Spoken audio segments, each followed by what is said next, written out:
نستغفره ونؤمن به ونتوكل عليه ونعوذ بالله من شرور أنفسنا ومن سيئات أعمالنا من يهده الله فلا مضل له ومن يضلله فلا هادي له ونشهد أن لا إله إلا الله وحده لا شريك له ونشهد أن سيدنا وسندنا وحبيبنا وحبيب ربنا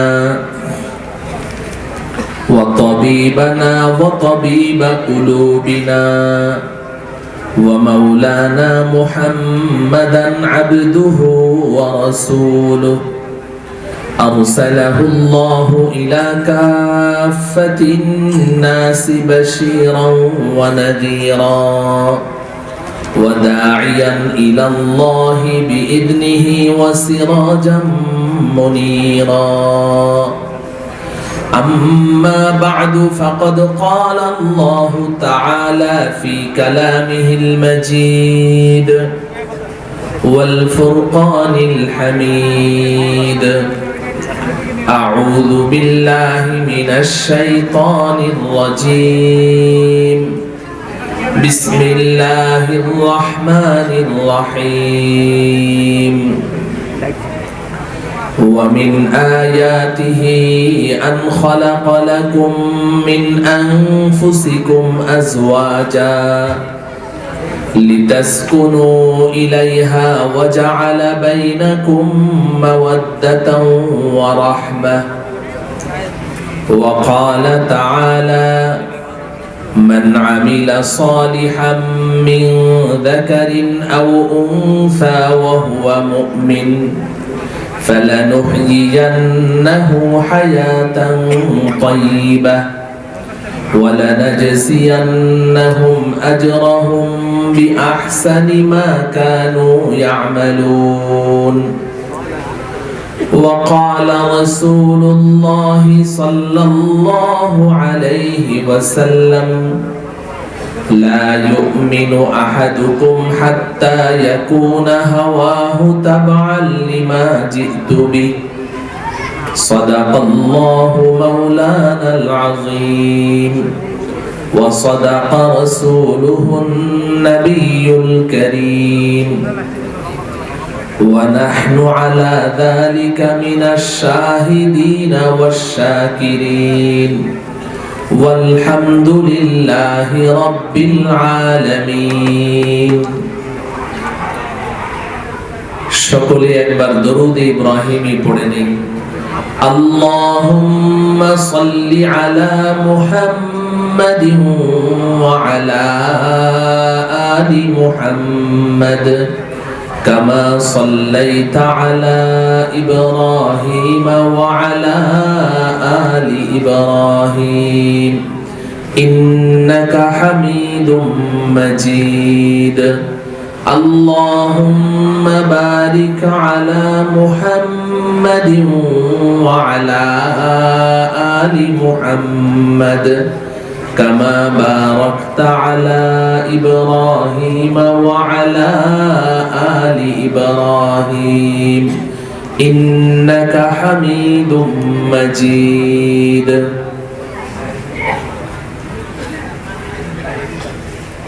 জরুন উত্তরপাড়া দারুল উলুম মাদ্রাসাতুস সুফার উদ্যোগে আয়োজিত অধ্যকার মহতি জলসার সম্মানিত সভাপতি হযরত উলামায়ে কেরাম আজিজ তুলাবায়ে ইজম অত্যন্ত শ্রদ্ধাভাজন দিনদার পরহেজগার আল্লাহ প্রেমিক রসুল প্রেমিক উলামা প্রেমিক ধর্মপ্রাণ ভাই ও বন্ধুগণ পর্দার অন্তরালে আমার মাতৃতুল্য ভগ্নিতুল্য মা ও বোনেরা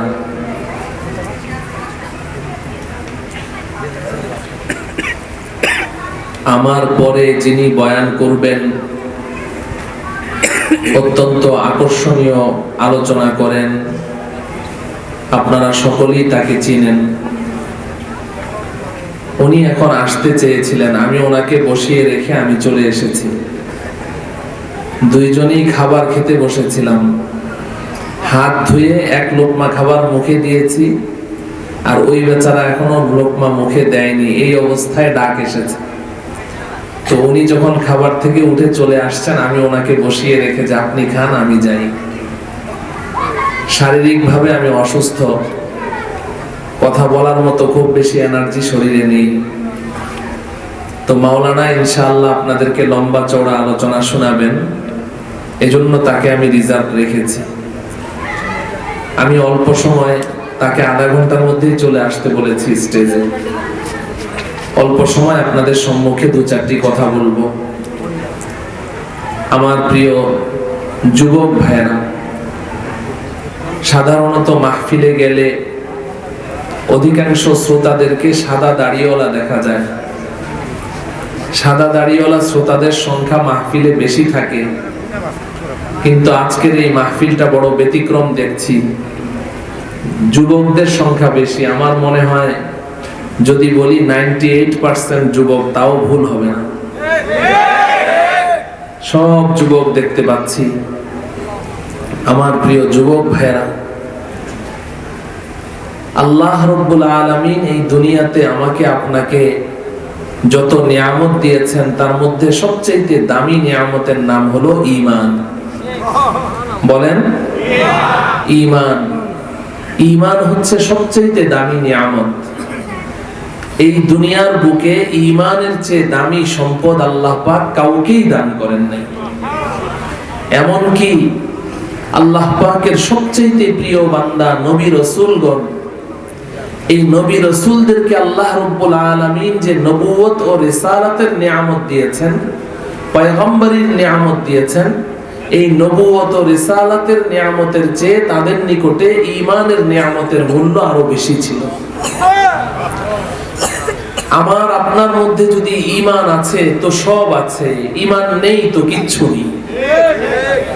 এজন্য এই উপমহাদেশের শ্রেষ্ঠ ওলিয়ে কামেল হযরত মাওলানা শামসুল হক ফরিদপুরি রহমতুল্লাহি আলাইহি, তিনি বলতেন যে তুমি যদি পৃথিবীর সবচাইতে বড় ধনী হয়ে যাও এবং পৃথিবীর সবচাইতে বড় পাওয়ারফুল ব্যক্তি হয়ে যাও, ক্ষমতার দিক থেকেও তুমি এক নাম্বার, ধন সম্পদের দিক থেকেও এক নাম্বার, কিন্তু তুমি ঈমানের মালিক হতে পারোনি, তাহলে জেনে রেখো পৃথিবীর শ্রেষ্ঠ ধনী এবং সবচেয়ে বড় পাওয়ারফুল ক্ষমতাধর ব্যক্তি হওয়া সত্ত্বেও যেহেতু তুমি ঈমান হারা, অতএব তুমি একজন সর্বহারা।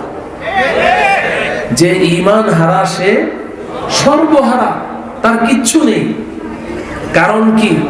কারণ হলো ঈমান ছাড়া একজন মানুষ সারা জীবন যত সাধনা করুক না কেন, সে কখনো আল্লাহকেও পাবে না এবং সে কখনো জান্নাতেও যেতে পারবে না। আল্লাহ রাব্বুল আলামিন কোরআনে হাকিমে বড় চমৎকার একটি দৃষ্টান্ত দিয়ে এই কথা বলেছেন, হাত্তা ইয়ালিজাল জামালু ফি সাম্মিল খিয়াত লা ইয়াদখুলুনাল জান্নাহ। হাত্তা ইয়ালিজাল জামালু ফি সাম্মিল খিয়াত, ঈমান ছাড়া, ঈমানের মালিক হওয়া ছাড়া জান্নাতে প্রবেশ করা এতটাই অসম্ভব। আল্লাহ পাক বলেন, যেমন একটা সুইয়ের পাছার ছিদ্রি দিয়ে একটা জ্যান্ত উট চলাফেরা করা যেমন অসম্ভব, ঈমান ছাড়া জান্নাতে যাওয়াও তেমন অসম্ভব। এজন্য মুহতারাম ভাইও, যদি ঈমান নাই তো কিছু নেই, আর যদি আমার আপনার মধ্যে ঈমান আছে, তাহলে পৃথিবীর শ্রেষ্ঠ সম্পদের মালিক আমি। নবীজি সাল্লাল্লাহু আলাইহি ওয়াসাল্লাম মেরাজের সফর থেকে এসে এমন একজন ব্যক্তিকে ডাকলেন, যেই মানুষটার সামাজিকভাবে কোনো দাম নেই, সামাজিকভাবে কোনো দাম নেই, একটা কৃতদাস গোলাম, তাও আবার হাবশার অধিবাসী। হাবশার মানুষ আপনারা দেখেননি, আমি দেখেছি। আপনি একটা মানুষকে যত কুৎসিত, যত অসুন্দর আপনি কল্পনা করবেন, আপনার কল্পনাকেও হার মানাবে, এত অসুন্দর, এত কুৎসিত এই হাবশার মানুষ। নাক এরকম চ্যাপ্টা, ঠোঁটগুলো মোটা মোটা নিচের দিকে ঝুলে থাকে, চোখ দিয়ে ময়লা পড়ে, শরীর থেকে ঘামের দুর্গন্ধ। এমন একজন কৃতদাস গোলামকে নবীজি মেরাজের সফর থেকে এসে ডাকলেন। সেই গোলামটির নাম হলো হযরতে বেলাল রাদিয়াল্লাহু তাআলা। বেলালকে ডেকে বললেন, বেলাল, আমি যখন জান্নাতে প্রবেশ করেছি তখন আমি তো আমার আগে আগে তোমার পদধ্বনি শুনতে পেয়েছি। বেলালের দাম এত উপরে উঠেছে ঈমানের কারণে। কিসের কারণে বলেন? ঈমানের কারণে। যদি আমার আপনার মধ্যে ঈমান থাকে, এটার আমি একটা দৃষ্টান্ত দিয়ে থাকি এক সংখ্যার সাথে। ব্ল্যাকবোর্ডে আপনি এক লিখলেন, একের দাম একই, এটা দুইও নয়। এককে কেউ দুই দিয়ে খরিদ করবে না, কিন্তু একের ডানে একটা শূন্য বসান, কত হবে?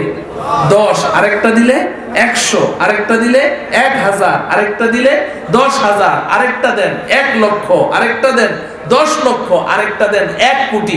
এক একটা শূন্যের পাওয়ার কত বেশি দেখেন। শূন্য বসালে 1 থেকে 100, 100 থেকে 1000, 1000 থেকে লাখ, লাখ থেকে কোটি হয়ে যাচ্ছে। এক একটা শূন্যের কত মূল্য।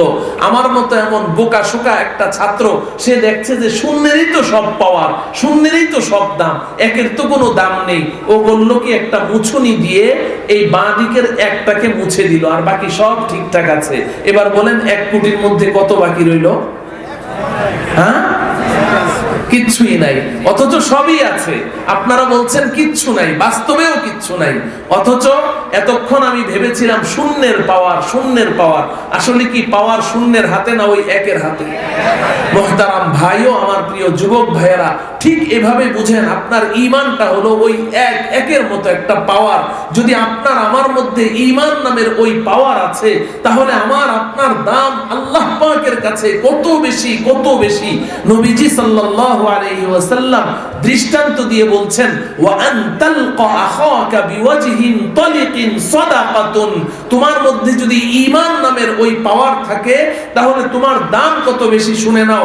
তুমি ঘর থেকে বের হয়েছো, বের হওয়ার প্রতিবেশীর সাথে সাক্ষাৎ, তুমি ওই প্রতিবেশীর দিকে তাকিয়ে একটা মুচকি হাসি দাও, বিওয়াজহিন তালিকিন, হাসি মুখে তার দিকে শুধু একটু তাকাও, বাস।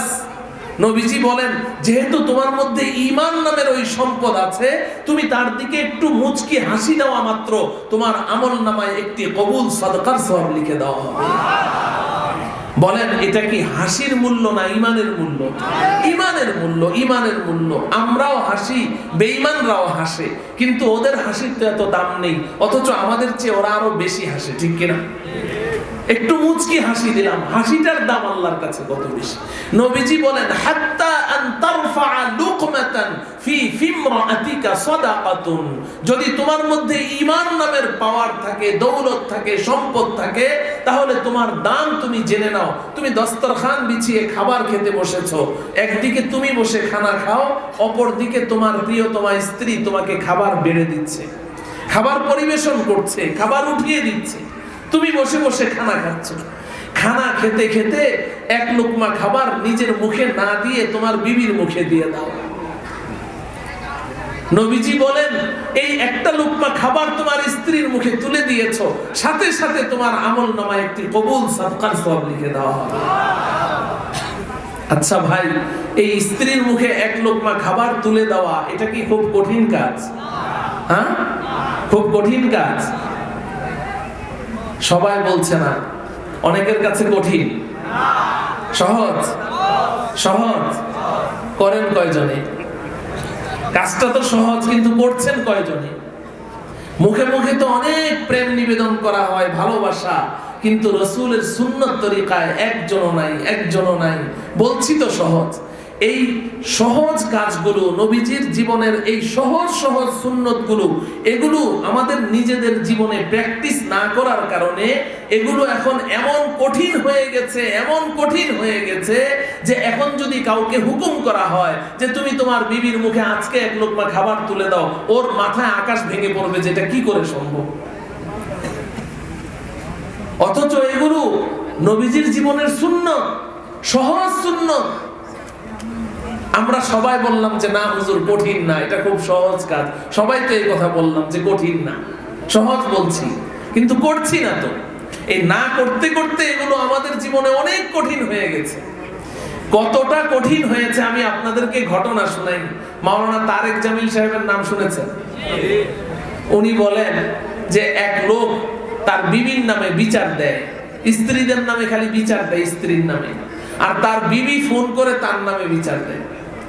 স্বামী স্ত্রীর নামে অভিযোগ আর স্ত্রী স্বামীর নামে অভিযোগ। স্ত্রী বলে যে হুজুর আমি তো সাধ্যমতো স্বামীর সেবা করতে চেষ্টা করি, সব কাজ করি, মানুষ হিসেবে কখনো যদি একটু ভুল ত্রুটি হয় হুজুর এমন ভাবে তুচ্ছ তাচ্ছিল্য শুরু করে, এমন ভাবে ধমকানো শুরু করে, মনে হয় যেন জীবনে তার কোনো উপকারই আমি করি নাই। মনটা চায় যে জমিনটা ফেটে যাক আর আমি ভিতরে ঢুকে যাই। তো মাওলানা বললেন যে আমি ওই লোকটাকে ডেকে বললাম যে তোমাদের এই সমস্যার সমাধান হলো আজকে তুমি ঘরে গিয়ে যখন খানা খেতে বসবে তো এক লোকমা খাবার তোমার বিবির মুখে তুলে দিবে। এই কথা বলার সাথে সাথে ওই লোক বলছে হযরত ये काम मुझसे मुमकिन नहीं है, এটা আমার দ্বারা সম্ভব না। আপনারা না একটু আগে বললেন খুব সহজ কাজ, সে বলছে আমার দ্বারা সম্ভব না, কারণ জীবনে কখনো এমন কাজ করেনি তো, বলছে সম্ভব না। মাওলানা ধমক দিয়ে বললেন নেই তুঝে ये काम करना ही है, এটা তোমাকে করতেই হবে, এটাই তোমার ঔষধ। এই লোক প্রায় প্রতিদিন সাক্ষাৎ করে, কিন্তু ওই যে গেল আর এক সপ্তাহ আর আসে না, আর আসে না। এক সপ্তাহ পরে মাওলানা ফোন দিয়ে বললেন কি ব্যাপার, क्या वो काम किया है, কাজটা করেছো? তো সে জবাবে বলছে হযরত मैंने बहुत कोशिश किया मगर आता नहीं, অনেক চেষ্টা করেছি কিন্তু হচ্ছে না, পারছি না। हजरत धमक दिए बोललेन आज ही तुझे करना है और ये काम करके फिर मुझे फोन करना, আজকে করবে, করে রাতে আমাকে ফোন দিবে। রাতে 10:30টায় ফোন দিয়েছে, ফোন দিয়ে খুব উচ্ছ্বাসের সাথে বলছে হযরত मैंने वो काम किया है, আমি ওই কাজটা করেছি। মনে হয় যেন মানে এভারেস্ট জয় করে ফেলেছে, আমি কাজটা করেছি। मगर एक अजीब सी हालत तारी हो गई, কাজটা তো করেছি কিন্তু একটা আশ্চর্য রকমের অবস্থার সৃষ্টি হয়ে গেছে। কি হয়েছে? तो সে বলছে हजरत मैंने तो एक लुकमा उनके मुंह में उठा दिया मगर आंखें बंद करके दिया, আমি খাবারটা দিয়েছি তবে চোখ বন্ধ করে দিয়েছি, কারণ কোনোদিন তো দেয়নি, যার কারণে লজ্জা যেটা কি করে সম্ভব। তো চোখ বন্ধ করে আঁখে বন্ধ করকে দিয়ে দিয়া। এরপরে বলছে হযরত পরে যখন চোখটা খুললাম, খুলে দেখি এক অবাক কাণ্ড, কারণ তার বিবি তো জীবনে কোনোদিন তার কাছ থেকে এই কাজ আশা করে নাই, বড় বদমেজাজি। তো এখন হঠাৎ করে যখন তার মুখে এটা তুলে দিল, বিবাহের আজকে প্রায় 18-20 বছর হলো, কোনোদিন এই কাজ করে নাই, এখন তার বিবির কাছে এটা তো অষ্টম আশ্চর্য। সে বলছে আমি চোখ খুলে দেখি সে ওই খাবারটা লোকমাটা চাবায়ও না, গিলেও না, হা এমন করে বসে আছে। মানে তার কাছে একটা অবাক, যেটা কি হলো। পরে আমি তাকে বুঝালাম যে দেখো যে খাবারটা আমি এতক্ষণ খাচ্ছি ওই খাবারটাই তোমার মুখে তুলে দিয়েছি, কোনো বিষ তো তুলে দেই নাই, অতএব এটা খাও, কিছু হবে না।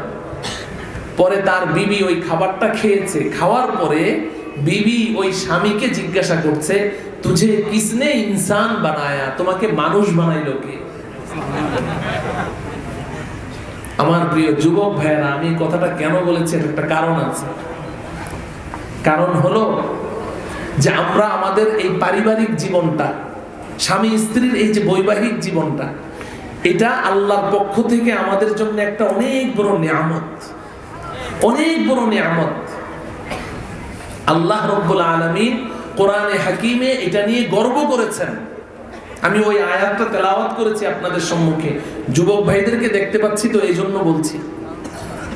আল্লাহ রাব্বুল আলামিন বলেন وَمِنْ آيَاتِهِ أَنْ خَلَقَ لَكُمْ مِنْ أَنْفُسِكُمْ أَزْوَاجًا لِتَسْكُنُوا إِلَيْهَا وَجَعَلَ بَيْنَكُمْ مَوَدَّةً وَرَحْمَةً। আল্লাহ রাব্বুল আলামিন বলেন যে তোমরা কি আল্লাহকে খুঁজছো, আল্লাহর অস্তিত্বের প্রমাণ চাও? আল্লাহ পাক বলেন আল্লাহ পাকের অস্তিত্বের প্রমাণ হলো আল্লাহ পাক তোমাদের মধ্য থেকে তোমাদের স্ত্রীদেরকে তৈরি করেছেন, তোমাদের মধ্য থেকে তোমাদের স্ত্রীদেরকে তৈরি করেছেন। লম্বা চওড়া কথা বলার তো এখন সুযোগ নেই। আল্লাহ পাক তো হযরতে আদম আলাইহিস সালামের বাম পাজরের বাঁকা হাড্ডি দিয়ে হাওয়াকে তৈরি করেছেন না, জানেন না? আমাদের আব্বাজান হযরতে আদমকে তো তৈরি করলেন মাটি দিয়ে, কিন্তু তার সহধর্মিনী তার স্ত্রীকে আল্লাহ পাক মাটি দিয়ে তৈরি করেননি। আমাদের মা হাওয়াকে আল্লাহ পাক তৈরি করেছেন আদমের বাম পাজরের বাঁকা হাড্ডি দিয়ে। এটা আল্লাহ বলছেন আন খালাকালাকুম মিন আনফুসিকুম আজওয়াজা, তোমাদের মধ্য থেকেই তোমাদের স্ত্রীদেরকে তৈরি করেছি। কেন তৈরি করেছেন? আল্লাহ পাক বলছেন লিতাসকুনু ইলাইহা। এই পুরুষ, আমি আল্লাহ তোমাকে পৃথিবীতে পাঠিয়েছি অনেকগুলো দায়িত্ব দিয়ে। পুরুষদেরকে আল্লাহ বলছেন, নারীদেরকে না। তোমাদেরকে অনেকগুলো দায়িত্ব দিয়ে পাঠিয়েছি। তোমার নিজের যাবতীয় খোরপোশ, বাসস্থান, সমস্ত ভরণ পোষণের দায়িত্ব আমি আল্লাহ তোমার কাঁধে দিয়েছি।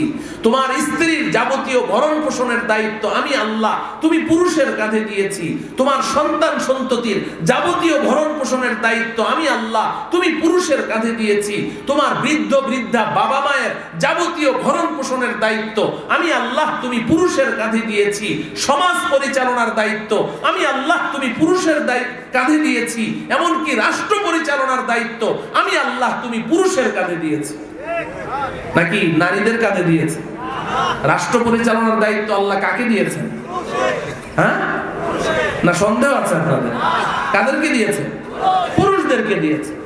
এই যে এতগুলো দায়িত্ব দিয়ে আল্লাহ পাক পুরুষকে পাঠিয়েছেন, আল্লাহ পাক বলছেন তোমার এই দায়িত্বগুলো পালন করতে গিয়ে তোমাকে সকাল থেকে সন্ধ্যা পর্যন্ত সারাটা দিন পথে ঘাটে হাটে বাজারে অফিসে আদালতে রাজপথে সংসদে সারাদিন গাধার মতো খাটাখাটনি করতে হয়।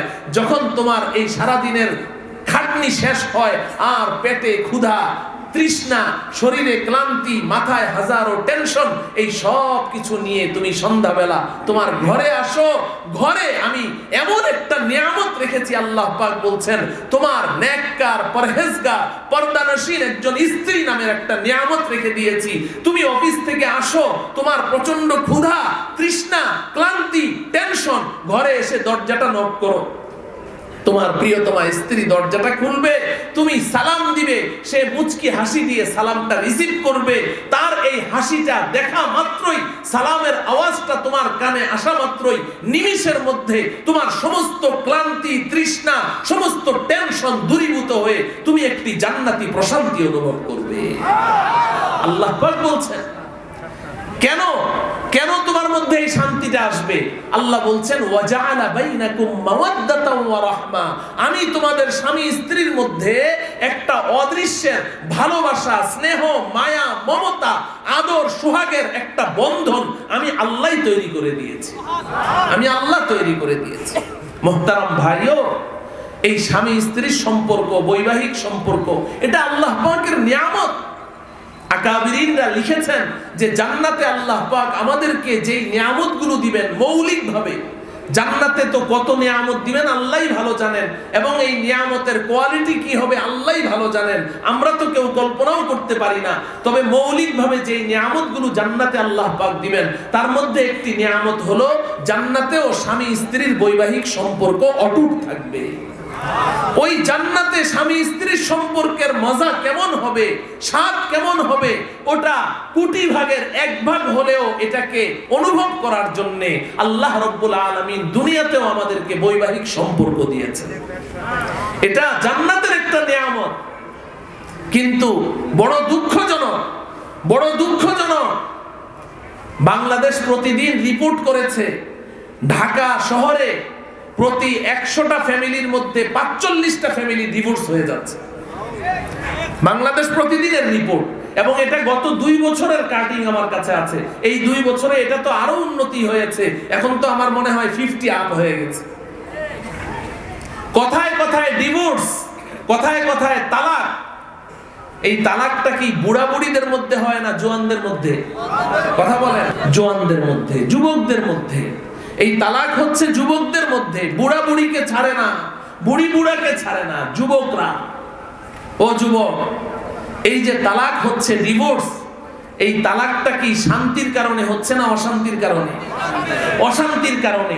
অথচ আল্লাহ পাক এই বৈবাহিক সম্পর্কটা কি অশান্তির জন্য দিয়েছেন না শান্তির জন্য? শান্তির জন্য দিয়েছেন। প্রশ্ন হলো, আল্লাহ পাক আমাকে এই নিয়ামত দিয়েছেন আমার শান্তির জন্য, এটা আমার অশান্তির কারণ কেন হইল? কেন? গত 20 থেকে 25 বছর আগে এই তালাকের হার শতকরা 2% ছিল, শতকরা 2 জন, আর এখন এটা হয়ে গেছে 50% আপ। এভাবে ডিভোর্স কেন হচ্ছে? ওই পত্রিকায় আরো কতগুলো কথা বলেছে, সবগুলো বলা এখন সম্ভব না।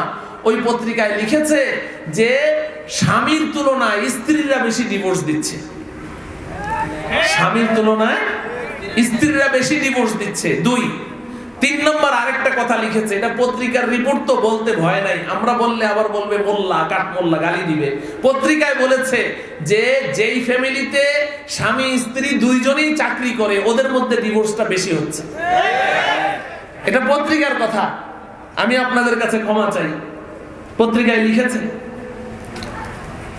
দেখেন ওরা তো ওদের দৃষ্টিভঙ্গিতে লিখেছে, কিন্তু আমি একটু আগেই বলেছি চাকরি করার দায়িত্ব আল্লাহ পাক কাদেরকে দিয়েছেন?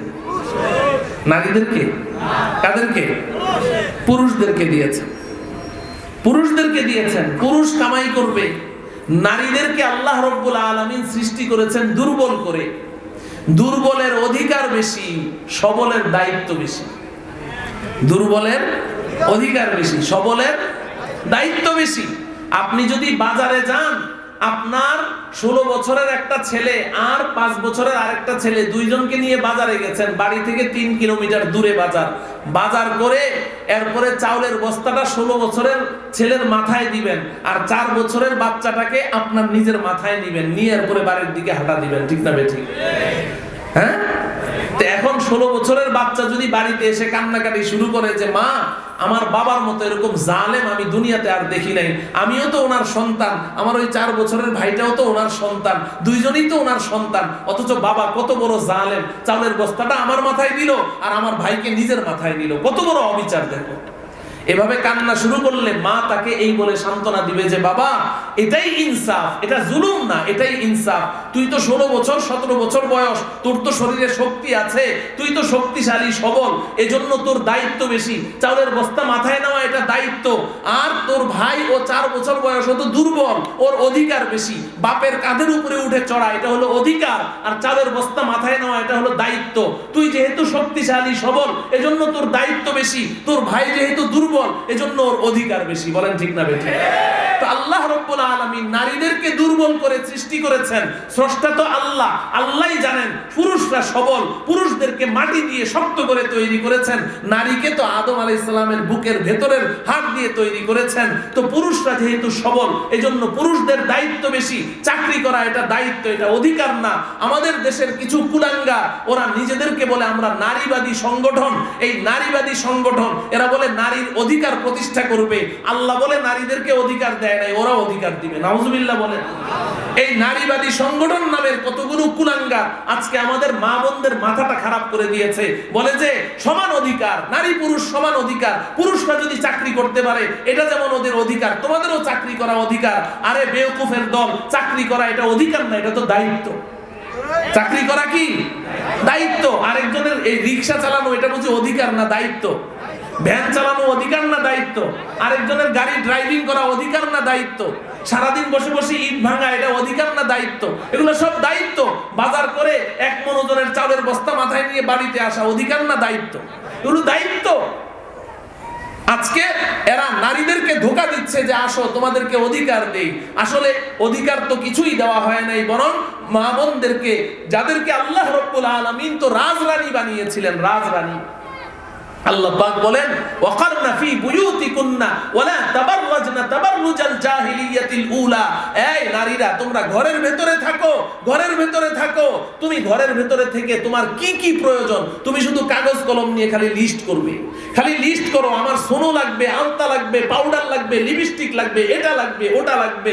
তোমার প্রয়োজনীয় জিনিসগুলো লিস্ট করে করে স্বামী ঘরে আসলে হাতে ধরিয়ে দাও। স্বামীর যতটুকু সামর্থ্য আছে তুমিও লিস্ট করার সময় সামর্থ্যের দিকে খেয়াল রাখবে।